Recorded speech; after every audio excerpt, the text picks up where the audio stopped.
Ladies and gentlemen, welcome back to the Freedom Report podcast. This is a special update. I'm here with my connection in Hong Kong who wants to let us know a little bit about what's going on. The situation on the ground is changing rapidly. The last report from the Washington Post said that protesters have begun to disperse due to a downpour that was occurring in the city.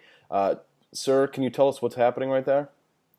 It's not just a downpour. Yesterday, as you know, last night, the chief executive, C.Y. Leung, said that he would not resign, but he was willing to put forward his second in command and selected officials to negotiate with the students and the leaders of the Occupy Central movement for electoral reform.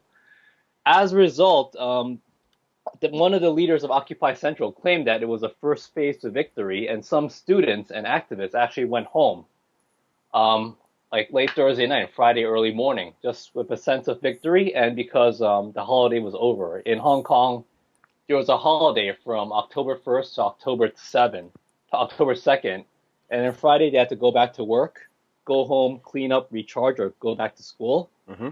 And as a result of this, one of the activists from the anti-Occupy movement called Silent Majority made a cryptic announcement on the radio saying that Hong Kong has no government and police. It's time we take measures into our own hands, or something translated in English along those lines.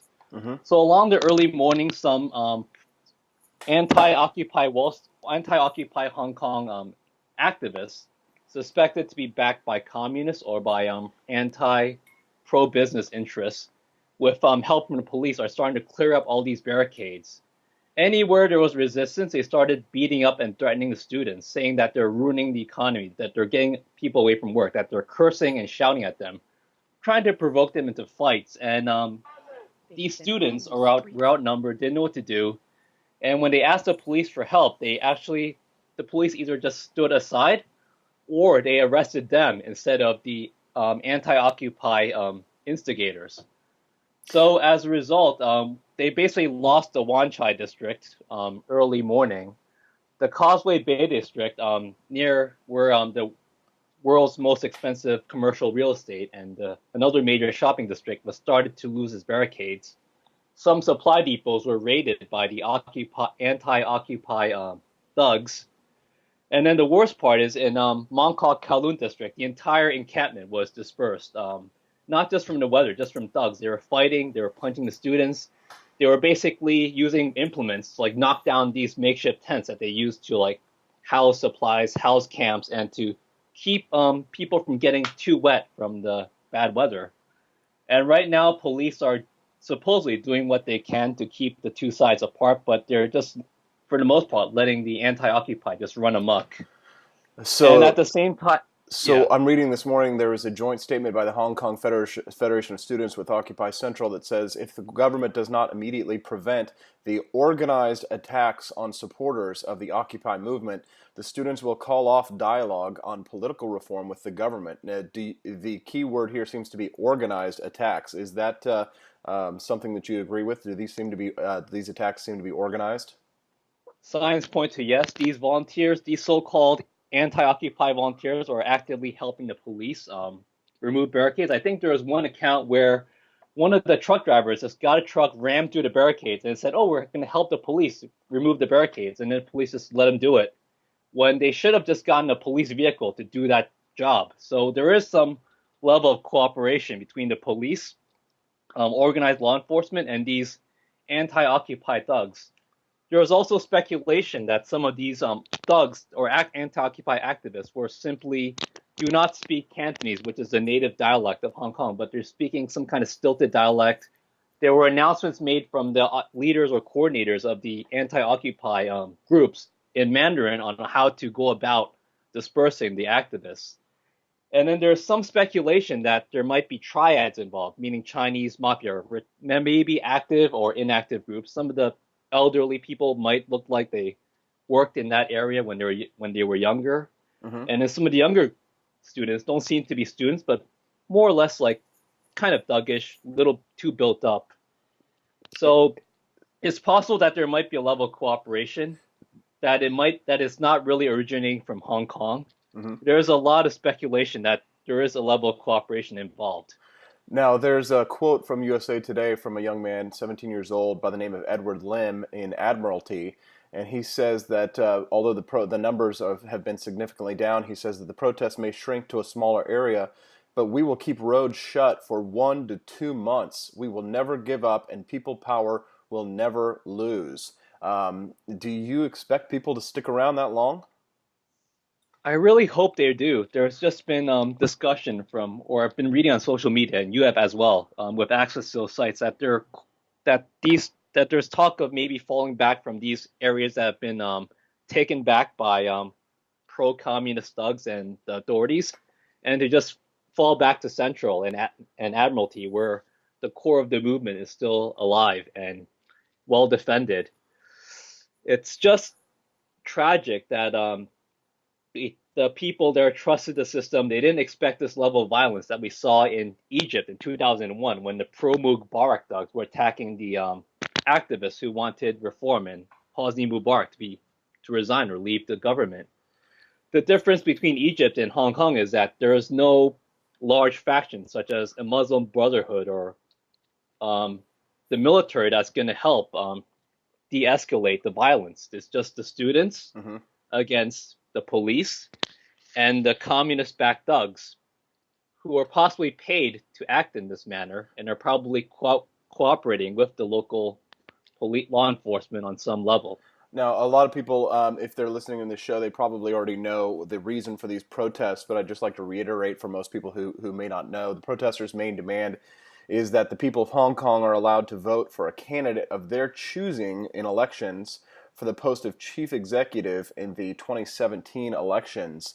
And as of right now, the Chinese government is asserting their authority to basically they want to vet the candidates for whoever is going to take that position. Is that correct, sir? That's absolutely correct, Austin. Mm-hmm. So basically right now Hong Kong has a nominating committee of about 1,200 people. A Mm-hmm. portion of that group is chosen by the government itself. Mm-hmm. A portion of that is defined as social leaders, such as religious leaders. And then the last group is defined as business elites or local elites in Hong Kong. So of that 1,200 people in a city of 7.1 million gets to vote for chief executive. In this election, that nominating or that electoral committee turns into a nominating committee. So they have the same functions, except their decisions will basically select the top 2 or 3 candidates that the rest of the city can vote for. Unbelievable. Now, the Chinese Communist Party wrote in the party's newspaper, the People's Daily, that they're calling on residents of Hong Kong to support, quote, resolute action by the police against the demonstrators. They're saying that demonstrators will reap what they have sown. Is that kind of rhetoric, flagging anyone? Is that sort of rhetoric scaring people on the streets, or are people pretty much they expected this kind of rhetoric and they're not backing down? What do you think? Well, the difference between Hong Kong and China is that Hong Kong is a city that runs on the rule of law, unlike China, where the law can be bent to the Communist Party's will, if not worse. Reap what they sow. From what I've seen, some students have their teeth bloodied, some girls had been sexually assaulted, camps have been like smashed to pulp, supplies such as food, water, biscuits, snacks that were donated by students for the students are just simply raided and stolen. And the police seem to just allow this to happen or just turn a blind eye. And there's a lot of just violence coming from the pro-China, anti-Occupy side. Mm-hmm. And the emphasis for Occupy Central or Occupy Hong Kong was an emphasis towards civil disobedience, nonviolence, and not resisting arrest if the police come at them. And in return, you're just getting this level of violence that you might have seen in Egypt and to a lesser extent in Ferguson, Missouri, USA, which is just ridiculous, given that Hong Kong has a rich history of having rule of law, civility, and a free market that inspired Milton Friedman to actually help reaffirm or enhance his beliefs on the free market. So where do we go from here, sir? What do you think is going to be the next step? Do you see the police really starting to step up with the violence? Do you see these student groups cracking down even more? Do you see more violence potentially today and in the future?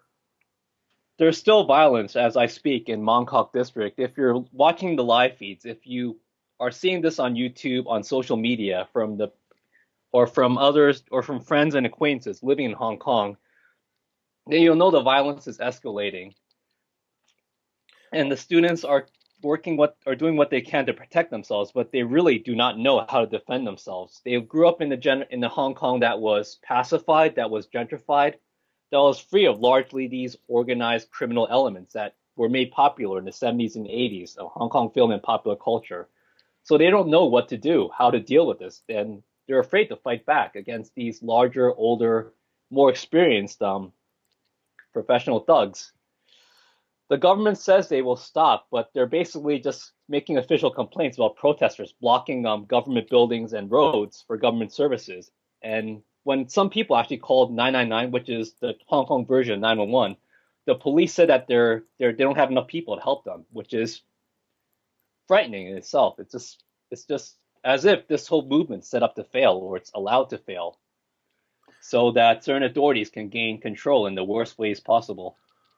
Well, we certainly hope that you will stay safe out there in Hong Kong, and we appreciate the update. Please keep us informed as the news is unfolding. We'll make sure to file this report as soon as possible to get the word out, and take care of yourself, and best wishes. All right, thank you, Austin. Thank you. Have a good one.